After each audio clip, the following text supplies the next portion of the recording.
Thank you for joining us for this session. I'm Polly Barnfield and I'm chairing this panel. I'd like the panel to introduce themselves and then you've each got a presentation. So starting with Tim from Ipsos. Thank you, Polly.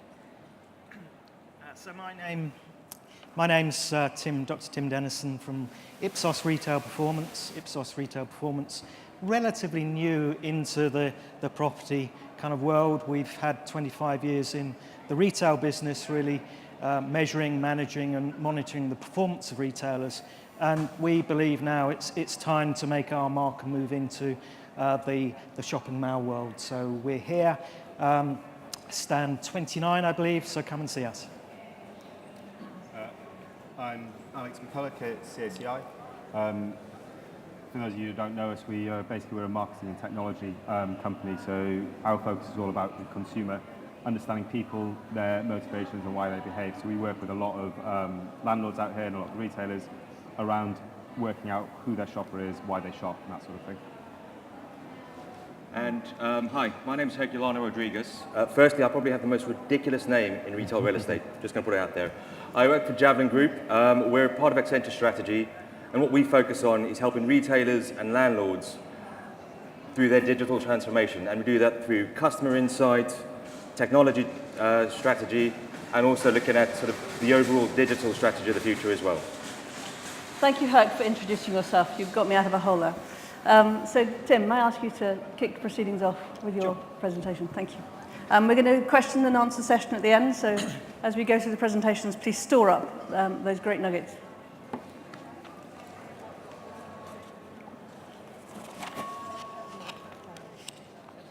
So, good morning, everybody. I trust you had a good night last night and you're beginning to recover. As I just said, I'm from Ipsos Retail Performance. We're the specialist retail division of Ipsos, Ipsos being the third largest market research company in the world. And really it's my job this morning to do a bit of scene setting, to give you a view of what's going on out there in terms of global consumer trends. And I'm going to romp through some of the themes that have emerged from the survey that Ipsos does every year or so. And this time we've covered about 18,000 people across 23 countries. We've got 3 new countries in there this year. We've got Peru, we've got Mexico, unfortunately, and we've got Indonesia. And it's clear from the results of the pool of response to the survey that there are some common themes. And the first of which I want to talk about is the crises among the elites. So, question to you. Who do we trust nowadays? Who do we trust? Well, I'll start the answer. Do we trust politicians? Clearly not. Do we trust media? Probably not in this age of fake news. Do we trust big businesses? Well, the survey says not. Only 32% of us trust big businesses now. And in countries such as Russia, that is 15%. Do we trust experts? 69% of us say experts don't understand our lives anymore, and we don't trust them. So who do we trust? Who do we trust? Well, the answer really is kind of you and I. We trust each other. We trust society. And 78% of us want more autonomy for ourselves. We want to depend less and less on external authorities. And that travels through to retail. So a lot of us, 70% of us globally, really rely on other people's feedback on products online before they make purchase decisions. And in China, it's as high as 82%. So we live in a world riding high on a wave of populism and people power. So that's the first trend that we've pulled out of our survey. And President Trump might have got quite a lot wrong already, but he has got at least one thing right, and that's understanding how to connect to society through his tweeting. And he understands the second theme, which is grabbing people's attention. 30 years ago, there were only a few channels through which to market or indeed to listen to. And clearly, since then, the channels have proliferated. And yet, we still only have, as far as I'm aware, 24 hours in a day and 7 days a week and 365 days in a year. So we are bombarded by more material to try and make sense of. And the average of us will be referring to this thing at least 220 times a day, if not 220 times during my speech. But this chap might know a thing or two about disruption and about this sort of trend. And Eric Schmidt, has kind of said that this level of disruption is gradually destroying our ability to think straight. It's not that the mind is changing physiologically, it's actually that this disruptive society is gradually destroying our ability to think straight. There was a time when you'd go to the fridge, open the door, look for the milk not there, shut the door, go away and accept it. Well, we've been rewired, in my view. We've been reprogrammed in this digital age to after another 10 minutes, we'll go back to the fridge, open the door, and expect the milk to be there, because we expect that when we go to look at our tweets and our social media. We're expecting things to change instantly, and we're expecting that sort of thing to pop up in our everyday lives. There's a constant search for dopamine hits. And the reaction to this battle for attention is that people are turning off and tuning in, or tuning out, and they are searching to make life simpler and gain control of life for themselves. And in all of those 23 countries that we surveyed, a majority of people are trying to find time to switch off out of that busy life, even in countries as laid back as Sweden. And whilst technology is deemed to be a good thing and improving our lives, 56% of us see it as a cause for not being able to switch off. And there's some other alarming stats. So 90% of Turks believe that the world is changing too fast, which is more than the 79% globally that believe in that trend. 62% of those in the world wish that life could slow down a little bit. So people crave time for themselves. And whilst the world is better, it is healthier, it is safer than it's ever been, do we really think that? I don't think so. And one of the reactions to our belief that the world isn't actually any better is the rise of tradition that people seem to want. Tradition is universally attractive, it seems. More and more people like the idea of authenticity, of local sourcing, of provenance, of safety and security, reassurance, all the things that traditional products, traditional ways of living, traditional ways of society work. In every country that we surveyed, bar Japan, a majority of people seemed to think that life was better in the good old days. The past is a lovely place where nothing bad ever happens, and summer school holidays, it was wall-to-wall sunshine. But the love of tradition only stretches so far. Thankfully, and I say thankfully, it's only in Indonesia, in Russia, and in India where a majority of people still think that about 50% of you in the audience shouldn't actually be here. You should be back at home with the kids, kind of perhaps baking some cakes with them and putting them on the path to type 2 diabetes. The fact is that people want a pick and mix way of living and society. Tradition, yes, is appealing, but so too is progress.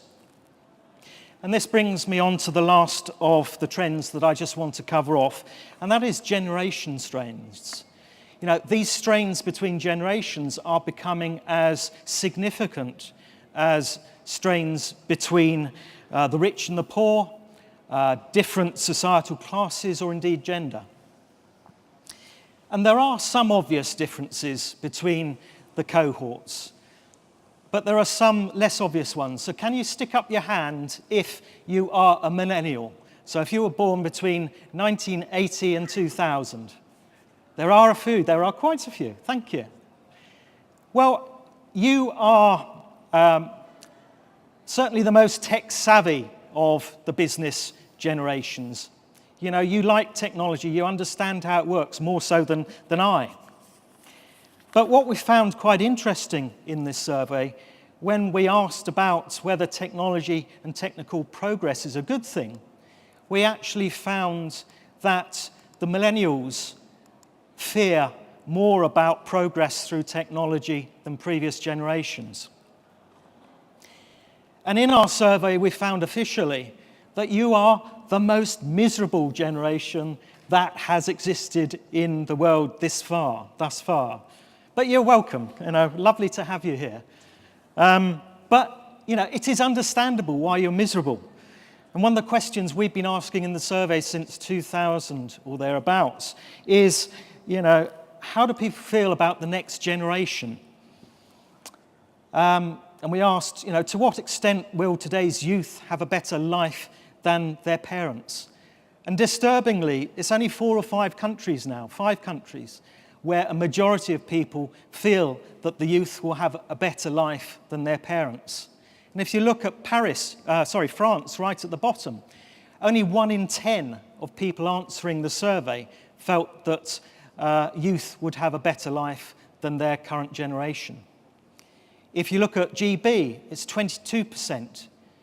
That figure was 53% before the financial crash. So all of these trends, and there are more of them in the full report, but all of these trends make it challenging for B2C companies to operate. And you kind of have to ask this question. So the crisis of the elites, you know, how do you win the hearts and minds? How do you win the trust of consumers? The battle for attention, how do you communicate and break through to them? The search for simplicity and control, how do you make their lives more enjoyable and easier through the services you have to offer? The rise of tradition and the generation strains, how do you absorb forward and backward change, providing the excitement of the new with the reassurance of the past without alienating the young and the elderly? So if you want to know more about this survey, you can download the full report at www.ipsosglobaltrends.com. Thank you very much.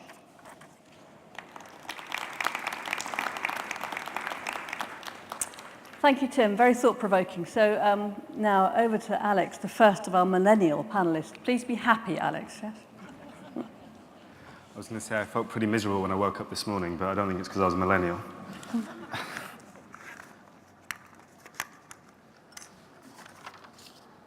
Okay, so yes, thank you for turning up this morning. It's good to see everybody, and at least I'd say 70% of you are still awake, so that's a good start. I mentioned it at the beginning, but in terms of sort of who we are, CACI, it's a market and technology company. We work with retailers, we work with consumer goods brands, we work with media brands, and we do a lot of work with property companies. And that's where I sit. I'm in the property team, and our role is basically working with owners and operators of space. And what we try and do with them is to help them understand what consumers value about that space. As a team, we are a team of property experts. We basically try and use as much data as we can possibly get our hands on to support people in making decisions. And the sort of decisions that we support in are things around, say, development. So how big should a development be? What should the mix be? What do consumers value about that? What's the impact going to be on the competition in the surrounding area? Through acquisition, so where are your growth opportunities as a portfolio? What is the affordable rent of a centre? What small steps could you take to yield quite big shifts in the performance of an asset you're about to acquire? Those sorts of things. Then probably the biggest area is asset management. And this is ongoing research on existing portfolios. So we will support everything from leasing decisions, so which sorts of brands should you bring into a centre to obviously drive rent, but also to drive footfall into placemake. So sometimes it'll be important for a landlord to maybe not go for the best rent they can possibly get, but to create a better sense of place for a centre, which will ultimately drive the performance of the centre up. We support marketing, so if these are all your shoppers in the centre, what channel will you be most responsive to, and where should you talk to them? So where within your catchment, geographically, should you talk to them? And then even down to centre ops, I spend an inordinate amount of time talking about toilets, and mainly the toilet ratings that people have in centres, because it's those small things that when you go into a shopping centre actually make or break whether you want to be there. And the work we do is about understanding that. I think tying all of those things together, there's two different elements. The first is any piece of work you do, you have to have a view on what the future holds. So you need to be looking at where the market's going, what trends are coming up, and what that means for the centre, because decisions you take in the property world now have quite long ramifications. We're a relatively slow-moving business in the sense that you make a change to a centre and you may not see an uptick in consumer behaviour for a year. It's not an instantaneous change in behaviour, which is a bit of a contrast when you think, we live in a very fast-paced digital age. But the second and most important thing that ties all of those together is the shopper. And that's where, as consultants, we invest a huge amount of time in trying to understand them.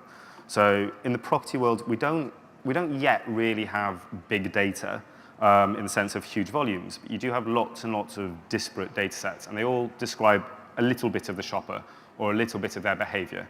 So it might be footfall giving you volumes and how trends happen. It might be sales data, it might be gift cards data, it might be Wi-Fi logins.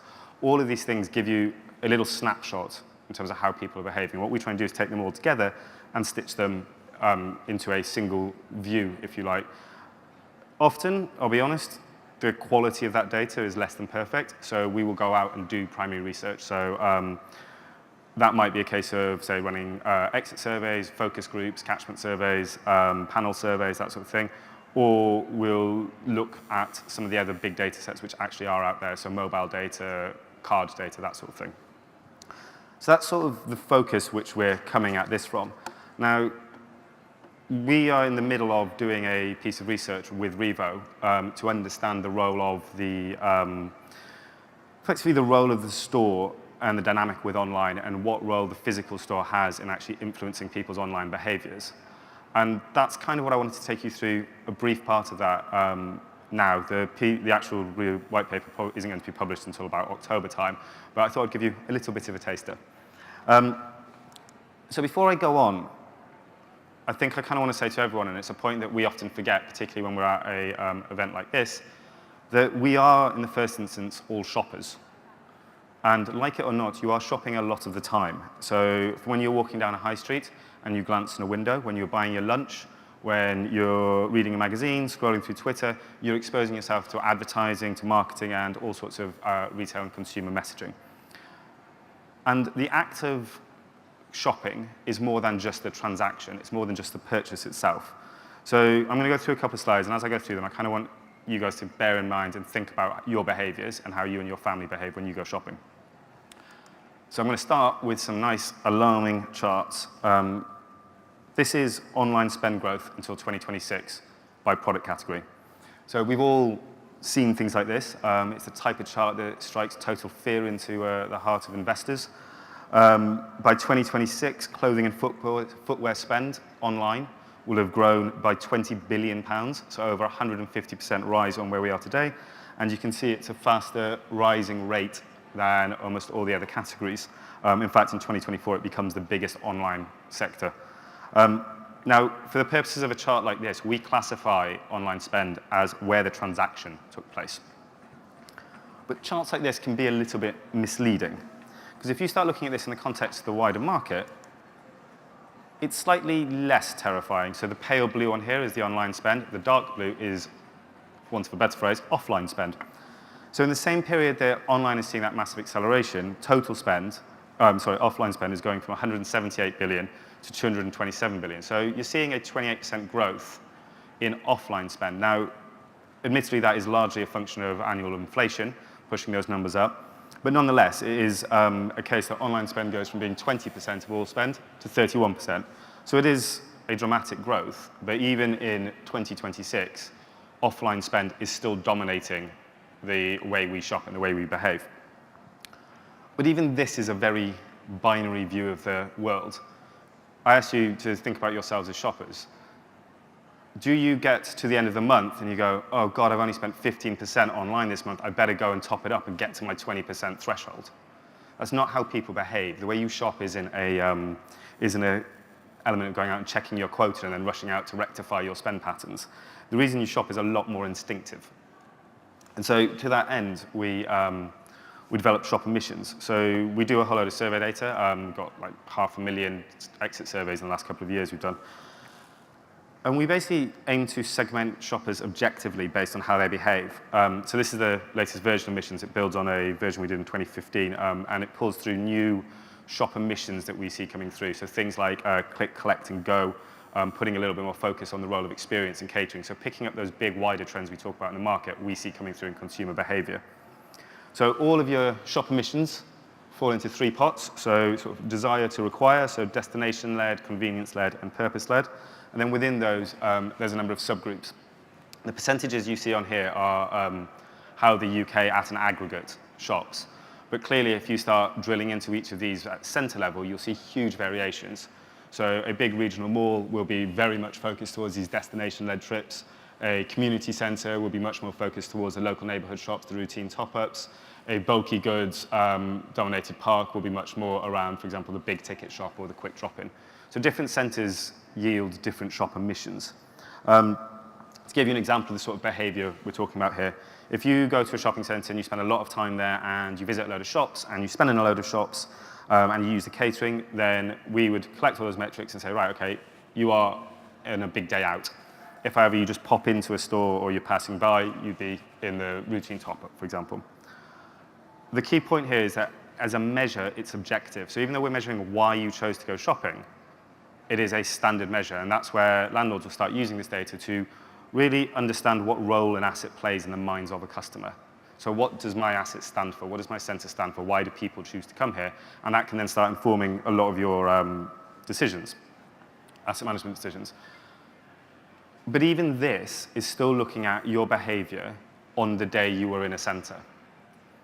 And if you think about, say you're on a big day out and you buy a pair of jeans, the decision to buy those jeans wasn't as clear-cut as just that day. It may have been, but you actually generally go through a path to purchase. So the behavior you go through when you make any considered purchase. So we sort of split this into three groups. We're a big fan of splitting things into three groups. The first section is research.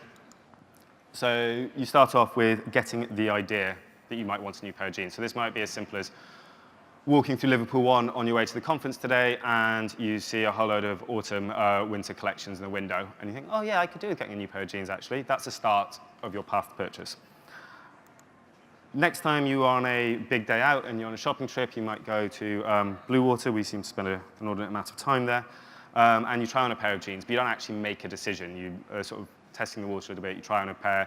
You don't set about buying it, but instead you walk away.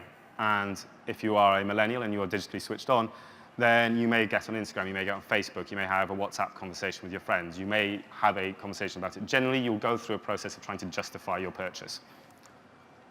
You then go about making the actual purchase itself. In this example, you might buy it online. You go to the Levi's website, buy the jeans. And increasingly, and this is a real function of modern retailing, transaction and fulfillment are becoming further and further apart. So you might make the purchase on your sofa at 10 o'clock in the evening on the website, and then you'll get it sent to your local convenience store around the corner to pick it up through click and collect. And that could be you pop in, click, collect, and go, and you get your jeans. However, there is a final stage, which is satisfaction. And if you are like me, you get a pair of jeans and you find out they are, say, slightly too short for you or too long for you and you need to get them taken up, you may take them back into store. And that element is one which we often forget about, but the role of returns is very important. And if not returns, it's returning products, but also, if you are very happy, turning someone into a returning customer as well. So it is about getting them to come back and getting them to stay engaged in that process. So in all those previous charts, this is an online purchase. This is an online sale. But look at how many times this purchase has touched the center. It's touched the store. You've engaged with a brand in a physical space. You can't really call that an online sale. I mean, I appreciate you have to put it in a pot, but that isn't pure online retailing. And it's that idea of that fluidity of a purchase that really started to interest us. So we did a survey across a whole load of shoppers across the UK to try and understand that motivation, that dynamic, and a bit more behavior. So I'm going to skip through these charts fairly quickly, but if we move through the different stages, we found that 3/4 of shoppers will do research of some degree before making a purchase. And interestingly, that research will split across multiple channels. So 41% of people will still research in store, but there's 59% of people who will do their research online, and they may do their research online and in store. But the point is that they are moving between online and offline throughout that whole research. If we think about the type of people who are doing that, we see that it's a very specific demographic. So young, affluent urban shoppers are far more likely to use online and store to research. Basically, they love shopping, and they just want to engage with brands across multiple channels. But if we start then thinking about how that translates into purchase, we actually see that research in store and then purchase online is much more likely to happen in product groups such as cosmetics and in small electronics. And if you think about it, that's because they are products where you know what you're going to get. So you can go in store, you can try out a new makeup brand, and you can say, yeah, that's the one I like. And then you can go in store and find the cheapest one, knowing that because it's made by Chanel, it's going to be exactly the same as the one you tried out in store. So actually, those products lend themselves more to that delivery. And they're also a little bit less impulse and a bit more planned. So that's the research side of it, and it's young urban people. If we move to the purchase side, I'm going to drill into click and collect in particular. We actually see that the people who use click and collect are the more affluent family groups, who are often more rural in terms of where they live, or suburban, and they're often quite time pressured. So you often see them using click and collect when they're shopping with kids, for example. And a bigger proportion of the spend, because they've got children, is taken up with that sort of need-based shopping, which lends itself to out-of-town retailing, for example, getting new clothes for the kids. A ever-increasing pot of money that I'm learning more and more about at the moment. But we shouldn't dismiss those click and collectors, because actually there's a tendency sometimes in the industry to say, oh, it's click and collect, they're not spending. Actually, what we see is that when they're in a center, they can become very valuable shoppers. So your top line here is the retail behavior of someone who's using click and collect, and then the bottom line is someone who isn't using click and collect. So someone who's using click and collect, 60% of them, so the second column in, 60% of them spend on retail, as well as their click and collect purchase. So they engage with shops. And when they do, they behave pretty much like someone who isn't using click and collect. So you can see that average spend is £68 against an average of £72, so negligible difference. A quarter of them engage with catering, and their catering spend is pretty much the same amount. So effectively, for these shoppers, they're using click and collect, but they're appending click and collect to an existing shopping trip they're already going to make. The crucial bit is that they also, the value of the goods they're picking up is £75. And so as a result, you multiply all those numbers through, and you end up with a click and collect shopper actually being worth double what a non-click and collect shopper is. And that actually turns them into very valuable shoppers indeed. Now, not everybody is using click and collect. There's a tendency to talk it up a huge amount as the savior of retail, when in reality, it's growing very fast from a very small base. But one of the things that we can do is we can basically look at, when we do our surveys, what % of people are using click and collect. And we can say that at any given moment in the UK, there are 2.2% of people using click and collect. Sorry, 3.2% of people using click and collect. And that massively grows in the peak period. So you can see actually the growth year on year is particularly around Christmas. And that's because at Christmas you do quite a lot of list shopping. You decide before you go shopping what present you're going to buy people, and that's actually quite an easy thing to push through click and collect. But the usage of click and collect isn't evenly distributed. So if you start looking at this by center type, you see that in-town shopping centres are running at about 2%, regional malls are running about 3%, this is at Christmas, and out-of-town shopping parks are running at close to 5% of people at any given moment in the peak period are using click and collect. And that has quite big ramifications for retailers and also obviously for landlords in terms of that behaviour. And the final one is satisfaction. So we looked at returns, and unsurprisingly, returns vary massively by channel. So if you bought something on your phone, we see that 12% of items purchased have actually returned, in comparison to 1% of items purchased if you go in store and make that purchase. And that is huge, particularly when you consider the rate of growth in 4G and in people using phones and tablets to make purchases. And again, the implications here are quite big. So if you multiply all those numbers through, you basically end up saying, well, there's going to be £2.5 billion of online purchases returned this year. And we then looked at the channel of that return. And 2/3 of it is being returned by the way you received it, so putting it back in a parcel and sending it back. But 1/3 is actually being returned in store. So this is a purchase someone has made online, got delivered to their home, and they've taken back in store. And that's £1 billion of returns which are being facilitated by a store network. So I think the main thing we want to get across here is that this idea of a line between online and offline doesn't really exist. It's not a binary decision. The two are, in the eyes of consumers, entirely intermeshed. You don't make a decision as to, I'm going to do this or I'm going to do that. And we as a business and an industry need to start shifting our thinking about those two areas as opposing channels.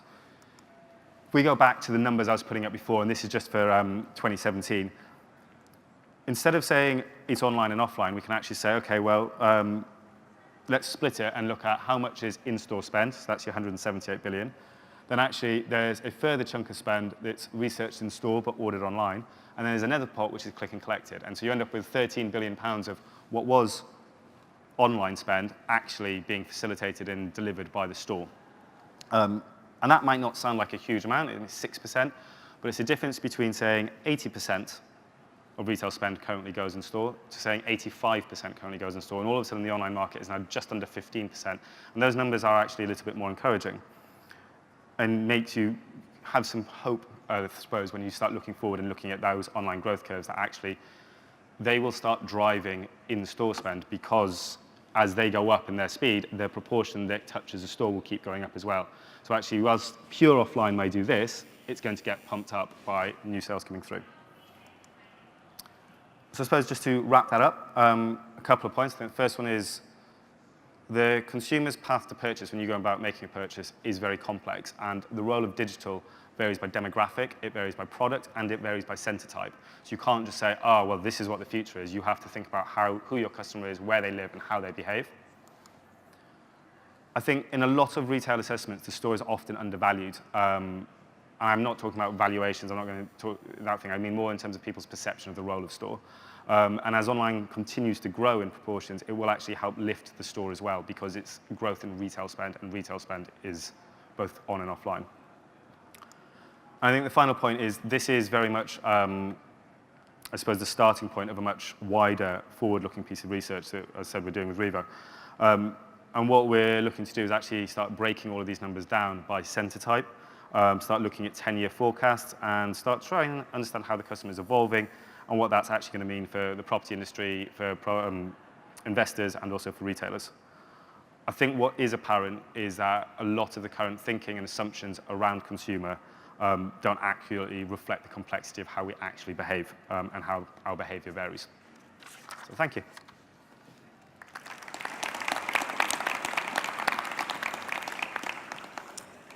Thank you, Alex. I think that was a great summary of that seamless shopper channel that we all use as shoppers, but as retailers, it's very hard to articulate. Great data. Beat that then, Herc. Great. So my challenge is I've got 10 minutes to talk about the next 10 years in retail and also focus in on technology and consumer trends. Great. I'm going to start with a show of hands. Who came home last night before 12 o'clock? Because I want to see how awake people are. Oh, wait. So quite an entertaining audience then. People are going to be engaged, which is good. So my name's Herculano Rodriguez. I actually originally come from South Africa. And I grew up in the Mandela era. And I've seen a lot of change through my life. And I'm going to talk about change within retail over the next 10 years And we believe that the next 10 years is going to be more impactful than the last 40. And I think some of the insightful presentations that Tim and Alex gave will really sort of bode to this message that I'm going to give, which is change is coming and it's constant. So what Javelin does is we help companies to understand what does that change look like. Whether I'm a brand, how do I go DTC like someone like Nestle, or whether I'm a retailer and how do I position my products in the next 5 to 10 years and how do I position my stores. Or if I'm a shopping center, how should I position my tenant mix to be able to basically understand how this change is going to impact my mall from a tenant mix, services mix, and also how the mall design is going to evolve as well. So we are actually part of Accenture. We were acquired 2 years ago. So a lot of the thinking that I'm going to be talking about is from a report that we launched with the World Economic Forum. That was a working committee that was launched in January, and as part of this World Economic Forum, there was people from Google, eBay, Walmart, Majid Al Futtaim, so the brightest minds in retail and technology. And what they established is we all know that this tsunami of change is coming, and it's driven by things like the change in consumer behavior. It's driven by, and I truly believe this, the massive overcapacity. Now, I appreciate the US has 4 times more retail than us in more space per capita, but the reality is we are overspaced in terms of irrelevant retail, and the transformation that is going to happen over the next 10 years is going to be phenomenal. And I think as part of this, and I'll go into this in a bit more, is this technology shift as well. There's so much technology coming and so much new stuff happening. To Alex's point, is you can sometimes install a change or a new tenant and you'll only see the results within 1 year. And 1 year, consumers have already moved on to something else. So it's really, really difficult for landlords and retailers to understand what is the things that they should invest in the future. So as part of this World Economic Forum report, we came up with just a high-level global number of e-commerce. And actually, since January, when we launched this report to now, we're thinking of changing this because that number was 40%. And if you look at John Lewis' most recent results, they actually had almost 50% of their spend was online. And the best part about that spend online is actually more than half of that was click and collect. So going back to Alex's point, the stores are more important. And what's fascinating about that is that 75% of that click and collect has actually happened in a Waitrose store. So they are genuinely using their store network to great advantage. And these numbers are actually in their public results. And if we think about the technologies that are coming, there is a dramatic number of technologies. So as part of the World Economic Forum, what we try to do is make sense of what are the technologies that are really going to impact retail. So after evaluating over 150 of them, we came up with 8. These are the 8 technologies, and we've obviously been here for the last 2 days. There's some great VR technology from Rush VR, which I fell down when I tried it on the other day. There's this discussion around IoT and sensors and the impact that's going to have and the data generation that's going to help us to understand our consumers. And the fascinating thing is around sort of artificial intelligence. But what's most critical, and the questions we get from retailers is, which technology should I invest in? The honest answer is there isn't one. The combinatory effect of all of this technology is going to have the greatest impact. So if you take an autonomous vehicle, a self-driving car, it generates 4 terabytes of data in a single day's driving. It uses IoT sensors to understand how to drive, and it uses AI to use the visual analytics to understand what is a car, what is a truck, and what is a person versus what is a tree. So it's the combination of all of these technologies that helps us to understand an autonomous vehicle. And the interesting thing is, for retailers, we have done some really big transformation in terms of taking customer data, sales data, and I've been able to put that onto my iPhone because that's how much data they create. So going to Alex's point, there isn't a large amount of data, it's actually lots of disparate points. And one of the other things which I think is really important is not just thinking about technology for technology's sakes, but how does a consumer evolve? So traditionally, 15, 20 years ago, there were the 3 Cs: choice, cost, and convenience. Nowadays, and going on to Tim's point, there is so much, and I'll start off with choice. There is so much choice. There are 400,000 new products launched every single year.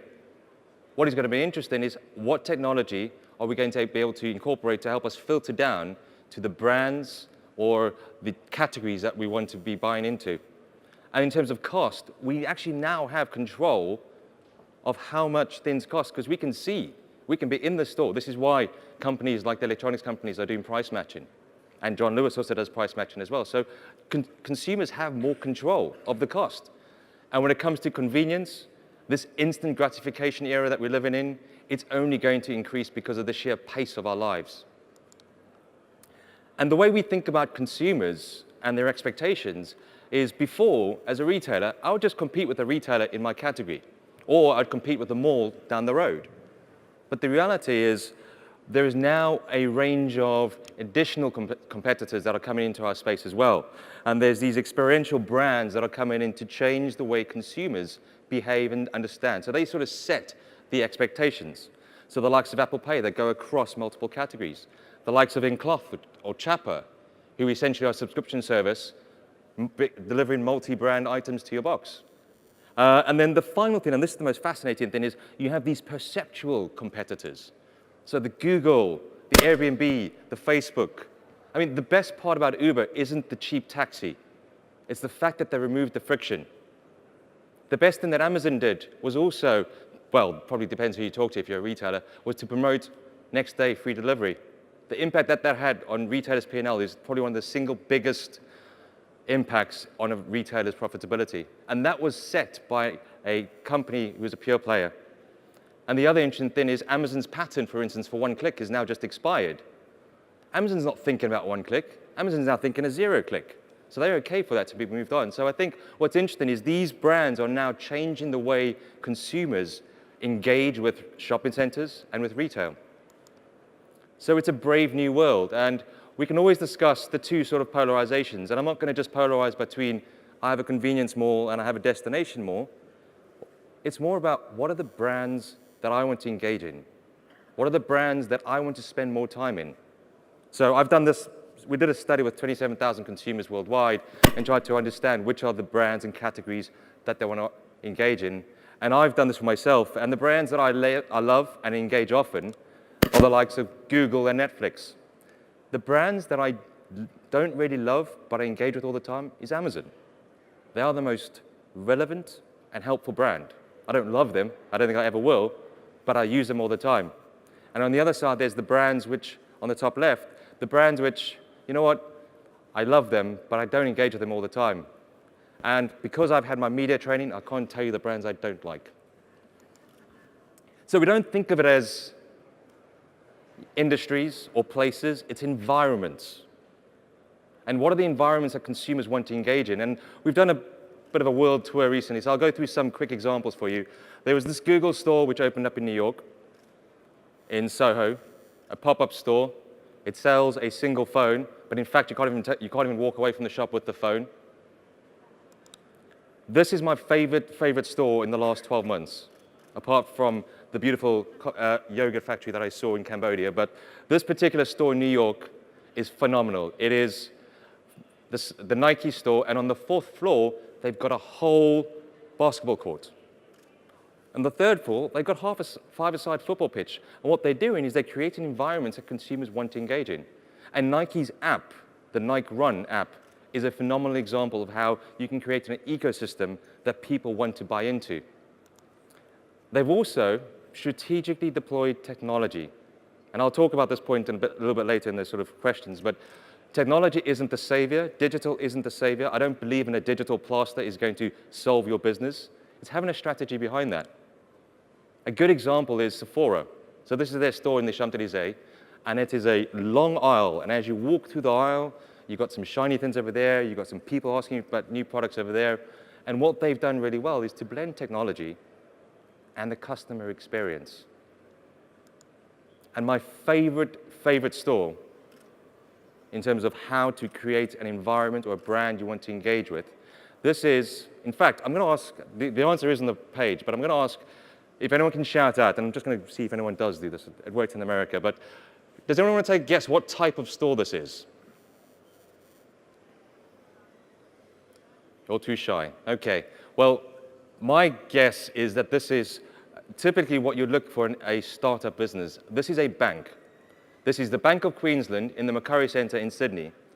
And what they've done is they've been created an environment that consumers want to go to. Is it possible to love a bank? I'm not sure. And the other fascinating part about this is they have installed technology, but they haven't invested a huge amount. They've got screens which you can buy for $20. So what they've actually understood is go back to the customer journeys, understand how people want to engage with your brand, and create an environment which people want to go to. So it's no longer just useful to create a brand or a venue or something I like. It also could be important about creating engagements of categories and brands that you want to love. So with that, I give you 3 key messages.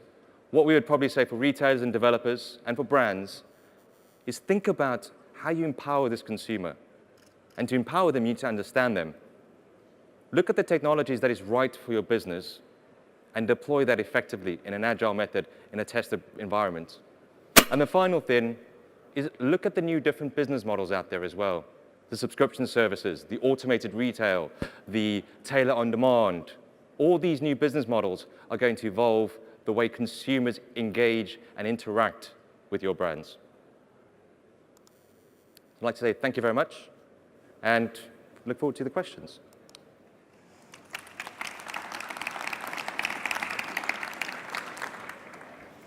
Well, thank you, Herc, and thank you, panel. I think that was a great dive into this world where the customer really is in charge. So should we open the floor for questions? And let's have the first one. Well, while you're thinking about that, I'll ask the panel some other questions. So, Tim, I think your opener around people's choice and the fact that actually it's all about people power, that what my friends think is more important than what the brand says. And that has a profound effect on the customer journey and really echoes through what both Tim and what both Alex and Herc have said. Should we sort of chew that one around for a moment?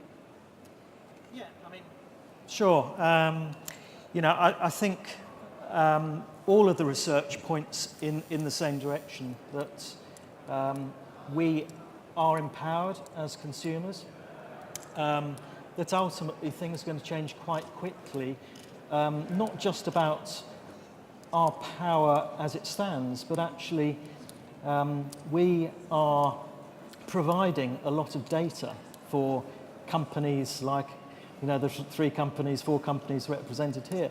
And fairly soon, the consumer's going to wake up to that and say, actually, ownership of that data is something that has some value. And we're going to see consumers actually wanting to sell that data to the likes of us. So, we're on the journey even as consumers, whereby that knowledge, that power will have increasingly more What's my intent worth?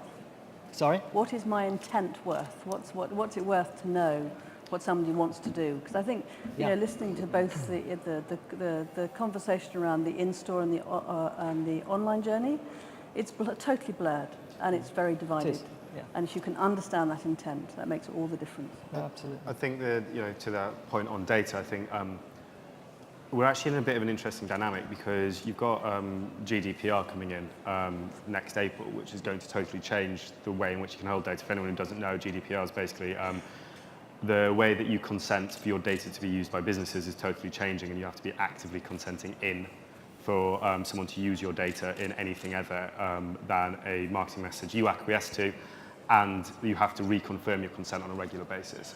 And obviously that has huge implications from a marketing perspective, but it actually has quite big implications, I think, for the type of work that we all do, because it shows that the government is looking at data, and it shows that legislators are looking at data and the way that data is handled. And it means that a lot of the data we hold now, which we almost may take for granted or may see as real opportunities, are going to disappear. So, a lot of the mobile companies, a lot of the card handlers, they at the moment will sell that data. Now, their business isn't data. So there is always the risk, and I have no inside knowledge of this, but there's always the risk that at some point that's going to say, do you know what, it's not worth it. The political climate doesn't suit us using consumers' data in this way, and they step back from it. And so I think we may perversely end up in an era where we are generating more and more data, but how that data is used becomes very clearly defined, and we might actually have to do increasing amounts of data modeling and manipulation and inferring from things. So I think you can sit here and we can all sit here and we go, oh, and we'll be able to find this, and we'll know this, but actually, unless you put that, and I think it's to your exact point, Tim, you put that power in the hand of the consumer, they can sell their data, they can opt in, they can consent in. But as a business, we might all have challenges around how you actually use that data and gather that data. I think that's going to be a really interesting dynamic. And from a technology perspective, just to put sort of some of that technology you showed on the screens in perspective, technology like blockchain, how do you feel how that will have an impact on that piece of the data and all of my value as a customer? Blockchain enables that very fast. I guess, if anyone can describe blockchain in 2 minutes, I'll give them £1 million because it's a really complex issue. That should keep us going for the rest of the session. Right. But the concept around this, what I call the customer data locker, is fascinating because what customers will do is they will choose which brands they share that data with. And again, we can talk about technology in terms of AI and all of that interesting stuff, but the reality is consumers will choose which brands they operate and which brands they choose to share their data. And it's all going to be around trust and transparency. And if you just look at what happened in the US with Equifax, which is a credit company which basically can do like Experian does, they had someone in their records for 4 months. They had hackers in there for 4 months mining their data. So yes, I think it's really important that customers have this data, but the real challenge is making sure cybersecurity doesn't put that data on the open market. And once that happens, there's going to be some big implications on the trust you have with that brand. And I think it's an interesting point, Huck. I think what we're going to end up with is separate ecosystems. So do you buy into an Amazon ecosystem or an Alibaba ecosystem or potentially a John Lewis ecosystem? You're going to opt into one of those chain of companies, organisations that create an environment that you sign up to, and you will block out others. I think, Tim, that's a really good point to sort of take maybe back to the audience to say that every retailer here has an opportunity to create that ecosystem because otherwise they're blocking. There is a challenge. What is the easiest way for people to start? And does anybody have a question at this point before we run out of time?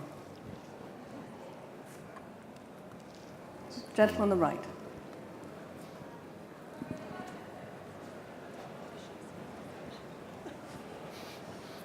Enough Mark's going. Morning, thank you. I'm Daniel Morgans from Chapman Taylor Architects. We heard yesterday from Tom Bloxham about the importance of placemaking, creating holistic environments through leisure, F&B, residential, all that sort of thing. And we're hearing a lot about what's happening in stores with augmented reality, the importance of interior design, creating fun. But my question really is about, on a macro scale, what's going to happen to the shops themselves? Are we going to be seeing more but smaller shops? Are we going to be seeing fewer but larger ones? More proportion of storage? What's going to happen on that sort of scale? Go for it. It's a really, really interesting question because there's a whole load of apparently conflicting trends that you see taking place at the moment. You see growth of online and we're all getting everything delivered, but simultaneously you see, it's all about engaging centres, it's all about placemaking, it's all about experience, and those two are almost contradictory in some respects. I think what we will see is that you'll get this polarisation of the way that people do engage with physical space. So those big regional malls, those destination centres, and there's probably maybe 50 to 100 of them across the country which draw people in. They will continue to be an important part of us because we are a nation of shoppers. We like shopping as a leisure activity. So those places will continue to be very leisure driven, and brands will increasingly, I think, start to see those as a place in which you can promote your brand. So the turnover that your store does in a Westfield or a Bluewater or whatever may start becoming less relevant than the fact that 800,000 unique people walked past the front of it and they were switched on to shopping and all the rest of it. And so brands, I think, will have to start valuing that space as effectively a marketing tool to get their brand image out there, to get what they stand for, and all the empowerment I think you guys have been talking about. Conversely, I think in those more community-led centres, you will see those becoming much more around fulfilment. And I think, yes, you will start seeing potentially retailers which at the moment operate in bigger units starting to take smaller and smaller space. in some of those centres in order to make it as easy as possible for a customer to fulfil their purchase.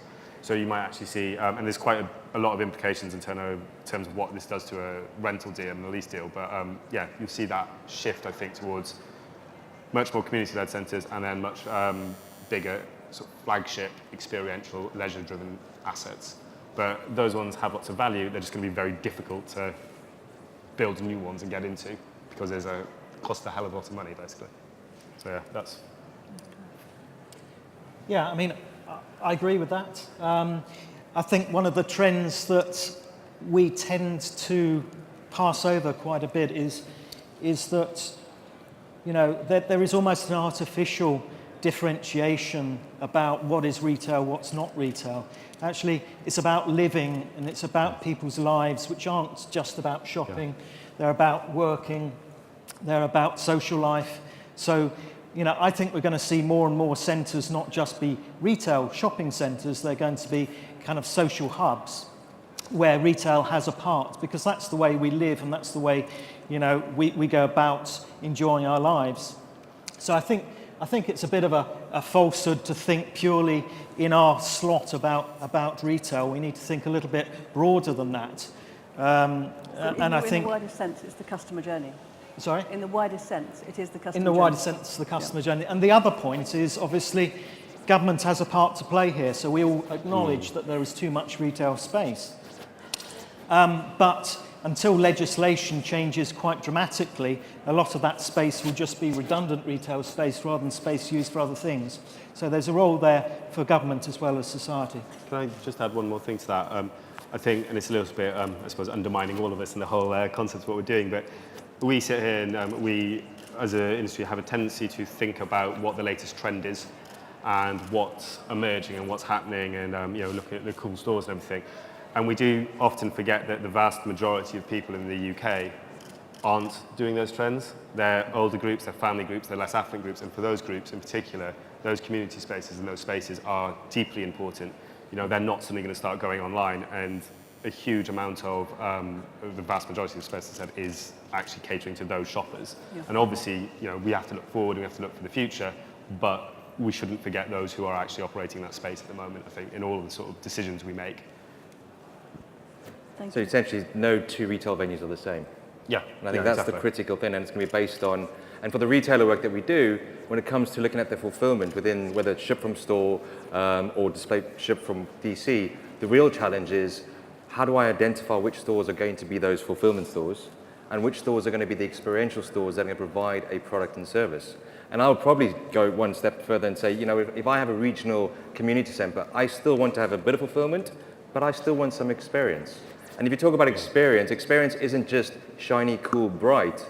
I could have the quickest, most fulfilled, like the most convenient experience by picking up something, getting out there really quickly. Or I can have spending half an hour in the store and getting a cup of tea and learning a little bit more about the brand and learning about the heritage. So I think this experience itself is kind of a misnomer because it depends on the journey that that customer is going on and depends on the retailer. And the retailers that we talk to, some say they want to have more space for product, others say they want to have more space to actually do fulfillment. Oh, so we had a similar conversation. I think experiences, it's actually engagement. You want them to engage with the brand, whether that's just picking something up or whether it is actually spending time and learning it. But it's about engaging a customer. So is it fair to say the message is be agile and learn fast because your customer will actually tell you what they want? Yeah, I think that's a fair summation. Yeah, but I think there's agile, yeah. But there's also, I mean, people talk about people wanting frictionless experiences. Actually, I'm not an advocate of that. I think there's good friction and there's bad friction. So if it was all frictionless, you wouldn't actually engage with anything really. Yeah. But actually, quite often, we like elements of friction. So we like perhaps talking to some people in stores and getting their take on things. With people, right? People are people, exactly. You know, so frictionless, I think, is something that we shouldn't be talking about. We should be talking about good friction, bad friction. And I Conversational commerce. I think the challenge of that is you'll have certain brands that you want to engage with in certain categories. I, from the life of me, will never have a really engaging experience buying washing up liquid. Oh, I think the reality about it is certain brands and categories will become engaging and certain brands won't. And we'll spend more time on the brands that we want to engage with, because the reality is we're going to have even less time. And I can see there's a 5-minute warning down there talking about less time. Is that a question or could we stop? One more question? One more question. 1 minute. 1 minute. 1 minute for one more question. It's a quick one. Anybody got a question? Well done, guys. Well, thank you very much. You've been a great audience. I think for me that really was a great deep dive into the challenges everybody faces and the fact that the customer is in the driving seat here, and it's all going to change. It's changed fast, but it's going to change even faster. So buckle up and get on. Thank you very much.